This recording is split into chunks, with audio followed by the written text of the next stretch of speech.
Cumprimento os irmãos com a paz do Senhor, amém? Vamos ficar de pé, estenda as suas mãos. Sabemos que o melhor de Deus está por vir, já chegou. O alimento já é necessário, que nós necessitamos hoje. Eu tenho certeza que Deus é Deus e vai transbordar muito mais. Estenda as tuas mãos para o da tua filha. Senhor, já te adoramos. Senhor, já te louvamos, meu Senhor. Senhor, nós entramos aqui porque sabemos que Tu és o Deus do milagre. Senhor, entrega a Tua filha nas Tuas mãos nessa noite, Deus. Meu Senhor, que será a mensageira da Tua palavra. Senhor, meu Pai, que ela venha, Senhor, a cada dia diminuir, o Senhor crescer na vida da Tua filha, Deus. Que ela possa transmitir não aquilo, Senhor, que ela quer, mas aquilo que o Senhor já colocou no coração. Ajuda ela, segura nessa mão dela. Eu passo ela a Teus cuidados nessa noite. Em nome de Jesus.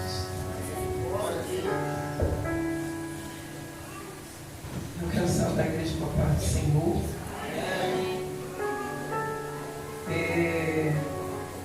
É desafiador a gente trazer a palavra na nossa casa. Não é fácil. Aqui temos muitos pastores, temos aqui o nosso pastor que é professor de escola dominical. Qualquer coisa eu me perdoe em nome de Jesus. Depois me chamam no cantinho da um beliscão. Porque não é fácil, irmãos. Não é fácil. Mas a gente aceita o desafio. A gente não pode correr dele. Se o Senhor chamou, Ele nos garante. O Senhor me chamou, Ele me garante. O Senhor me chamou, Ele te garante. Então não se acovarde, não volte para trás. É verdade, Deus. Muita felicidade, realmente, e mesmo assim muito temor. E eu glorifico a Deus que Deus tem feito na minha vida e na minha casa. Na minha casa, principalmente, irmãos. Porque é na nossa casa que a gente trava as maiores batalhas. Espiritualmente é na nossa casa, não é brincadeira. Mas eu quero agradecer a Deus por tudo que Ele tem feito na minha família. Quero também estar deixando aqui um abraço para minha neta, Melissa. Que Deus te abençoe. A vovó não pode estar aí com você, mas você sabe que a vovó ora, a vovó agradece a Deus pela vida daquele bebezinho de 6 meses, completamente pronto, que Deus trouxe para fazer a diferença no meio da família. Que Deus possa te abençoar grandemente. A vovó não pode estar aí, porque a vovó está em missão, mas a vovó te ama. Tudo do melhor de Deus para você. É a minha primeira neta, é o meu milagre. Então eu achei justo, diante de Deus, diante da igreja, fazer isso. Porque a vida da Melissa é uma vida que louva o Senhor, uma jovem temente a Deus, respeita os pais, apesar de não estar na igreja. Ela é a igreja, ela é vida. Porque ela ouve o pai e a mãe, ela ouve a avó. E ela guarda aquilo que é bom, o que é ruim, ela faz questão de jogar fora. Eu queria estar aqui agora, irmão, para vocês poderem se assentar. No livro de 1 Samuel 30, a gente vai ler do versículo 1 até o versículo 4. Depois vamos ler o versículo 6 e o versículo 7 e 8, que diz assim. Os irmãos podem se assentar em nome de Jesus, está um pouquinho extenso. Pode se assentar. Essa é a melhor hora, eu vou enfadar os irmãos em pé. Sucedeu, pois, que chegando Davi a seus homens, ao terceiro dia de Siclag, uma Bíblia diz Ziclag, essa minha fala Siclag, então, se tiver um pouquinho diferente, é a mesma cidade. Já os amalequitas, com ímpeto, tinham dado sobre o sul e sobre Siclag, e tinha ferido a Siclag e a tinha posto a fogo, e levaram cativas as mulheres que estavam nela, porém a ninguém mataram, nem pequenos, nem grandes, tão somente levaram consigo e foram pelo seu caminho. E Davi e seus homens vieram à cidade, e eis que estava queimada a fogo, e suas mulheres, seus filhos e suas filhas eram levados cativos. Então disse Davi ao povo que se achava com ele, alçaram a sua voz, e choraram. até que neles não houve mais força para chorar. Também as duas mulheres de Davi foram levadas cativas, Aquinoã, Angelita, e Abigail, a mulher de Nabal, o Carmelita. E Davi muito se angustiou, porque o povo falava de apedrejá-lo. Porque o ânimo de todo o povo estava em amargura, cada um por causa de seus filhos, das suas filhas. Todavia Davi se esforçou no seu Deus. E disse Davi a Abiatar, o sacerdote, filho de Aquimeleque: traz-me, peço-te, aqui o éfode. E Abiatar trouxe o éfode a Davi. Então Davi consultou ao Senhor, dizendo: perseguirei-eu a esta tropa, alcançá-lo-ei? E o Senhor lhe disse: persegue-a, porque de certo alcançarás a tudo e libertarás. Essa é uma campanha de título em busca daquilo que se havia perdido. Então, nesta noite, já quero dizer para você: aquilo que o adversário tirou das suas mãos, ele vai ter que entregar. Aleluia! Porque aquilo que é teu, não o que é do outro você pegar, não. Aquilo que é teu. E o diabo não tem poder para te roubar. Ele pode até por um momento tentar, mas aí o Senhor vai te dar autoridade, você vai lá em oração e jejum e vai recuperar aquilo que você perdeu para o adversário. Irmãos, eu achei interessante essa passagem aqui, por quê? Porque há uma história sobre essa situação. Aqui no livro de 1 Samuel, mesmo livro, no capítulo 17, diz assim, o primeiro versículo diz assim: porém Davi no seu coração disse: ora, ainda algum dia perecerei pelas mãos de Saul. Não há coisa melhor para mim do que escapar apressadamente para a terra dos filisteus, para que Saul perca a esperança de mim e cesse de me buscar por todos os termos de Israel, e assim escaparei da sua mão. Eu lá em casa estava falando com meu esposo sobre isso, e o meu esposo falou uma coisa que me chamou muita atenção, porque eu achei interessante, e eu coloquei aqui, né? Foi uma revelação do alto que falou assim: o medo foi tão grande que Davi preferiu confiar no inimigo do que confiar no amor que Saul dizia ter por ele. Eu falei: marido, é verdade. Irmãos, nesse momento aqui eu entendo que Davi, como nós, é um homem comum, um homem valoroso, varão de guerra, mas chega um momento na vida de Davi, Davi já tinha família. Davi temeu não foi propriamente por causa dele. Davi temeu por causa dos seus pais, da sua família. Não é verdade que a gente tem quando alguém fala que vai fazer algo com um dos nossos filhos? Quando a gente vê um filho nosso, um parente nosso correndo perigo iminente, o que a gente faz? A gente corre e vai falar com Deus. Só que Davi aqui, ele não fez isso. Davi estava tão atordoado que ele esqueceu que tinha um Deus que guerreava as guerras dele como já vinha guerreado tantas. Porque você imagina você ser perseguido. Davi, ele entrou ali na presença do rei Saul para tocar harpa. E detalhe que eu encontrei aqui: Saul ainda não era rei. Saul estava na prova para ser rei. Saul foi ungido para ser príncipe, capitão. Ele estava numa prova para ser ungido rei.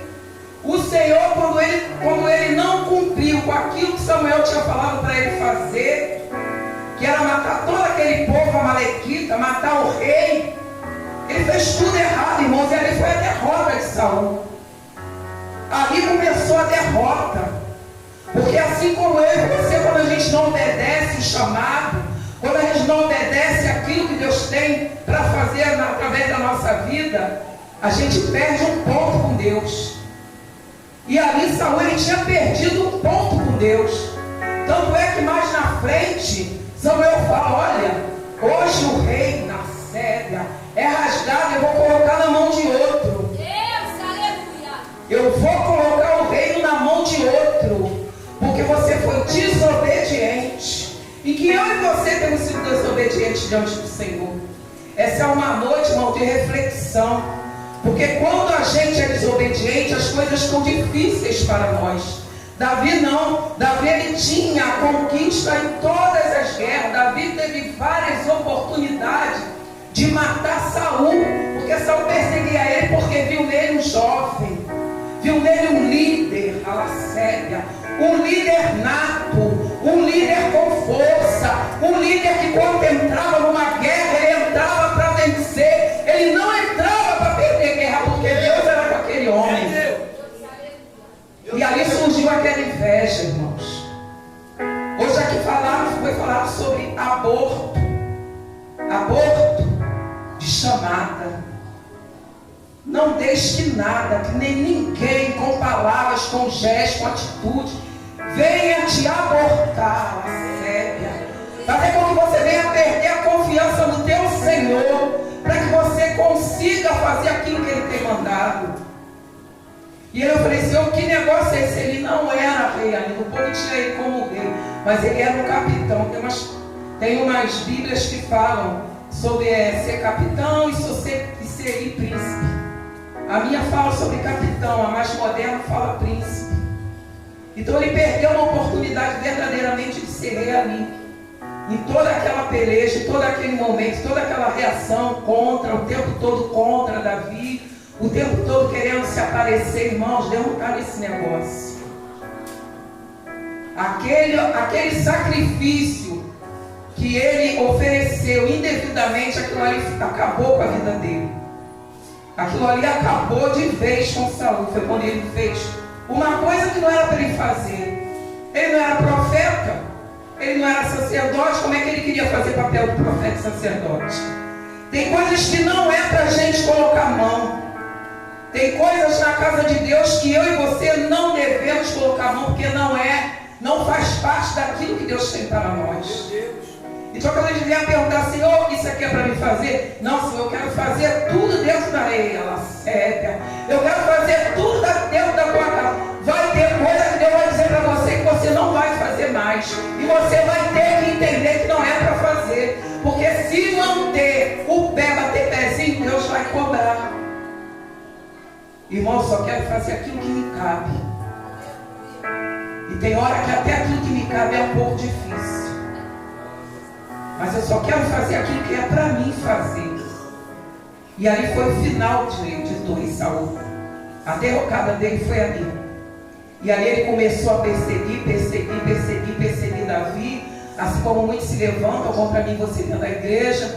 Quando vê você se sobressair, já começa armadilhas para você cair, para você desanimar. O Senhor nesta noite diz: há uma promessa. Sobre a vida de Davi havia uma promessa e não tem ninguém que possa impedir de acontecer na tua vida que ele já determinou. Davi nesse momento ele fraquejou, porque mais adiante a gente entende que ele buscou o Senhor depois que o povo que a cidade tinha sido tomada, que as mulheres tinham sido levadas, que os familiares tinham sido levados daqueles homens, daqueles guerreiros que eram guerreiros.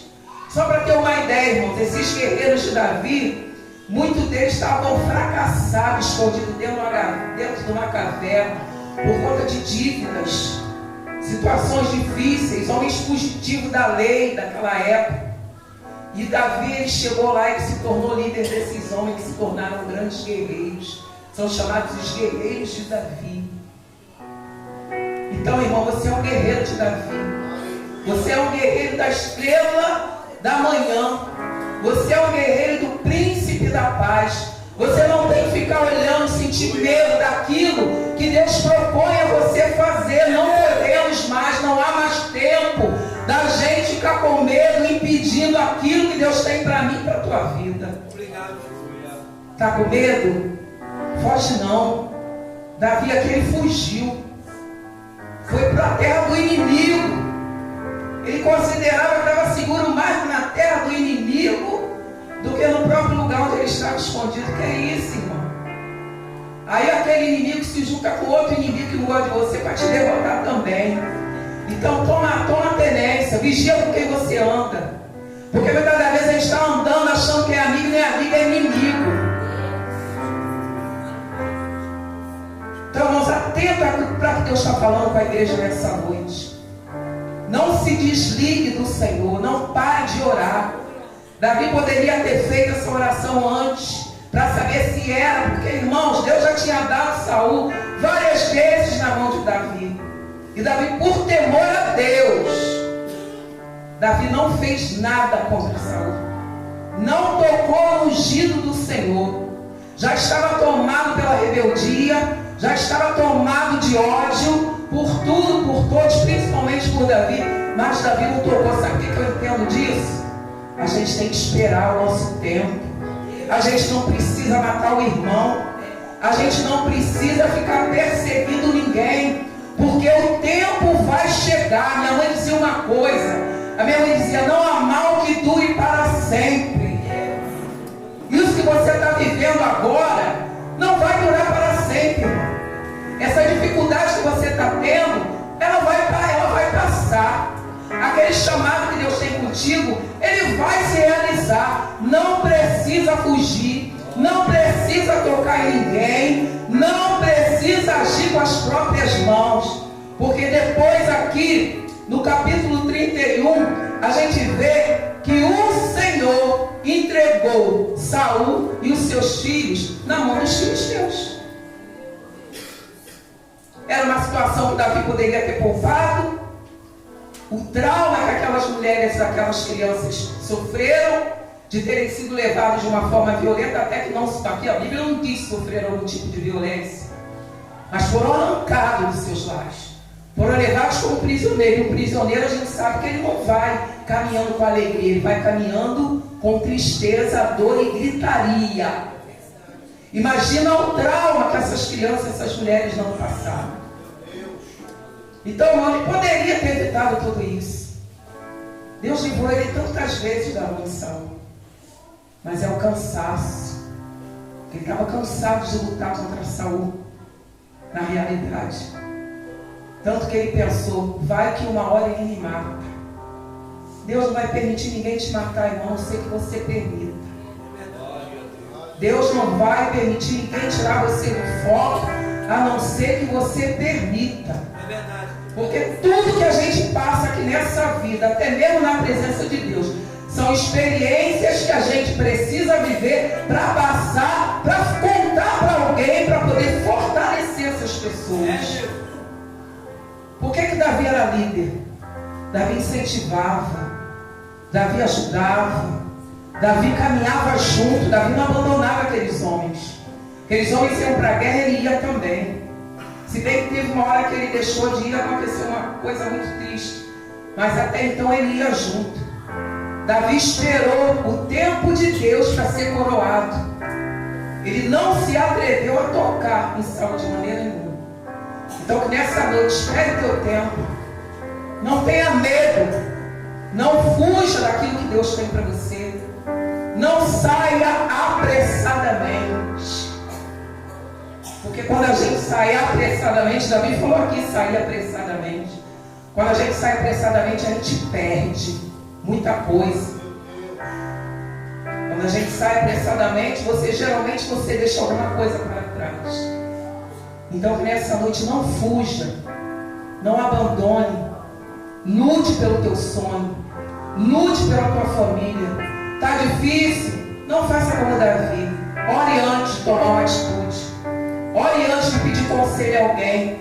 Não peça conselho a ímpio, porque ímpio não tem conselho bom para dar para ninguém. O ímpio só tem conselhos assim que vai resolver agora, para já. Deus não, Deus tem conselho a longo prazo. Deus é paciente.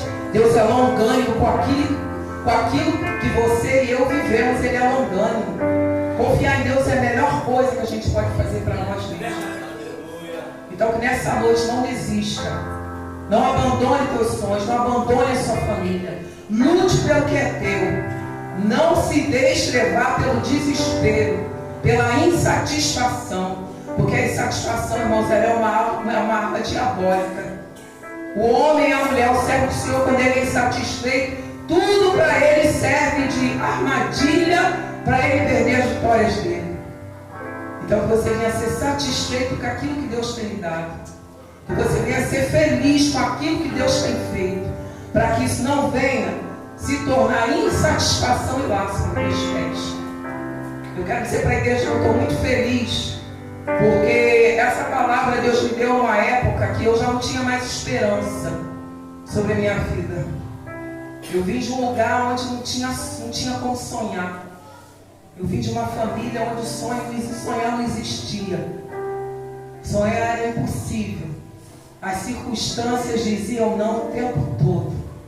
E eu falei com o Senhor: Senhor, se eu voltar a estudar para mim poder fazer isso, o Senhor vai me dar vitória. Foi essa palavra que Deus me deu. Tão certo como vive o Senhor, que você pode voltar pela séria, que você vai trazer tudo que você perdeu de volta. Irmãos, o tempo pode até passar, mas se você dobrar o teu joelho e falar com Deus: Senhor, realiza o meu sonho. Senhor, toma minha família, abençoa minha família. Eu tenho certeza que o coração de Deus vai se comover, como comoveu com o meu pedido. E você vai ter de Deus uma grande vitória. Não perca a comunhão, irmãos, por nada. Não deixe que as situações venham abafar a tua fé. Porque a gente vê aqui um homem, um guerreiro, que sentiu medo de morrer. Um homem que já tinha invadido cidades, tinha lutado tantas batalhas, vencido todas as guerras, mas ele temeu o adversário da vida dele. Que nessa noite você não tema adversário, porque na tua frente há um grande general. O nome desse general é Jesus Cristo, para te amparar, para te guardar, livrar você e a tua família e te conduzir até o lugar que ele tem preparado, como ele conduziu Davi até o trono sobre todo o reino de Israel. Eu quero agradecer a Deus a oportunidade, agradecer os meus pastores, em nome de Jesus. Que Deus abençoe vocês a cada dia, sustente vocês na presença. A gente sabe que não é fácil, mas mais uma vez eu digo: o grande general está na nossa frente. O grande general de batalha peleja as minhas e as tuas guerras, e ele não perde batalha. Ele vence até quando o crente morre. Deus ganhou. Porque quando o crente morre, o crente vai para o céu, não vai mais para o inferno. Então, em todo o tempo, nós estamos ganhando. Deus é fiel, irmãos. Eu agradeço a minha rica oportunidade em nome de Jesus.